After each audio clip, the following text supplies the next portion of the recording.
Enfer Valentin, j'ai 25 ans et je suis installé depuis 2019 sur l'exploitation familiale située à Maisons-les-Chavaux. Donc sur l'exploitation, on y cultive donc des pois de printemps, j'ai du colza, du blé, de l'orge de printemps, de l'escourgeon, luzerne, trèfle violet, fétuque élevé. On a également de l'élevage sur l'exploitation, donc en 3 races différentes, en charolaise, aubrac et black angus. Donc en formation, j'ai commencé par un BEP agricole à Saint-Ponge, j'ai ensuite continué avec un bac pro CGEA toujours à Saint-Ponge et j'ai terminé par un BTS Axe.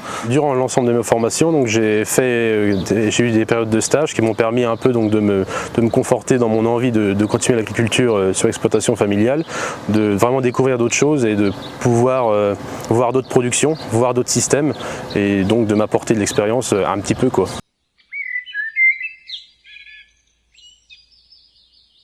Donc une fois mon BTS terminé, j'ai été travailler dans 2 exploitations différentes, donc à mi-temps à chaque fois. J'ai travaillé sur une exploitation située à Lau-Bruxelles, qui m'a permis d'accroître un peu ma connaissance sur différentes cultures. Et puis j'ai travaillé également sur une autre exploitation à Villeneuve-aux-Chemins, donc à mi-temps également, qui m'a également permis de voir d'autres systèmes, les mêmes cultures qu'on produit nous sur l'exploitation actuellement, mais avec un autre système. Donc le fait de travailler à l'extérieur comme ça, sur 2 exploitations différentes, m'a permis d'acquérir de l'expérience et donc de pouvoir confronter un peu cette expérience avec ce qu'on faisait déjà actuellement sur l'exploitation et donc de comparer un peu les systèmes, voir ce qui est faisable ou non. Donc je suis devenu exploitant agricole parce que c'est un métier où quand on baigne dedans depuis tout petit, ça devient passionnant même, c'est vraiment... c'est quelque chose qui nous plaît, on l'a dans les tripes j'ai envie de dire. Ce qui m'a aussi poussé à être dans l'agriculture, c'est aussi le fait de pérenniser l'exploitation, une exploitation qui se transmet de génération en génération depuis mon grand-père, mon arrière-grand-père même. Donc c'est quelque chose qui me tenait aussi à cœur de pouvoir continuer ce qui a déjà été fait avant quoi. Voilà. Et de pouvoir développer et améliorer ce qui a déjà été fait.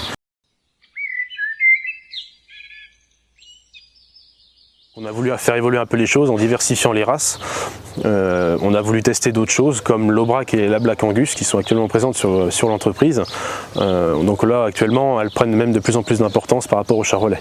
Voilà, ça nous permet de nous sortir un petit peu des sentiers battus, c'est-à-dire des circuits plus traditionnels, et de nous orienter un peu vers des marchés plutôt de niche. Ce que j'ai rencontré, c'est surtout avec les restaurateurs où j'ai eu des soucis parce que j'arrive 22 ans, je leur dis bonjour, je vous vends de la viande. On est un peu pris pour le petit rigolo du coin qui essaie de vendre quelque chose quoi. Donc c'est pas évident de se faire entendre étant jeune. Il a fallu que je démarche déjà pour trouver justement une chambre froide pour pouvoir effectuer ma vente et puis après se faire un carnet d'adresse aussi pour la vente directe parce que démarcher des particuliers c'est pas toujours facile. Pour pouvoir mettre en place ma vente directe, il a fallu quand même que je rencontre différents acteurs du territoire, donc comme un transformateur, c'est lui qui m'a principalement aiguillé un petit peu pour justement pouvoir faire abattre mes animaux à l'abattoir de Troyes, donc il y a un abattoir de proximité quand même malgré tout. Donc ce qui est bien c'est que ça reste quand même très local en fait dans toute l'activité qu'on fait puisque mon transformateur travaille aussi dans Troyes. Ce qui m'a profité aussi c'est l'expérience de mon père ou de mon grand-père qu'ils ont pu m'apporter sur l'exploitation. On a beau apporter de nouvelles pratiques, c'est comme toujours intéressant d'avoir un œil sur ce qui s'est passé avant, savoir comment est-ce qu'ils faisaient, comment est-ce qu'ils ont pu justement arriver jusque là maintenant.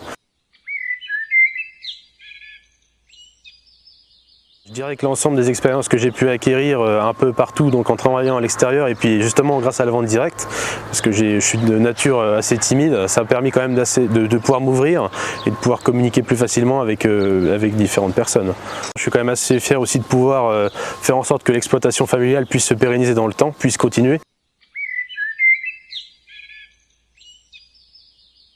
Donc pour l'installation, ce que je peux conseiller déjà d'une part, c'est déjà de se former pour commencer bien sûr. C'est quand même assez important d'avoir de l'expérience à l'extérieur, notamment en travaillant d'autres exploitations, en discutant avec d'autres, en faisant des visites d'exploitation et pour conclure, se créer un réseau.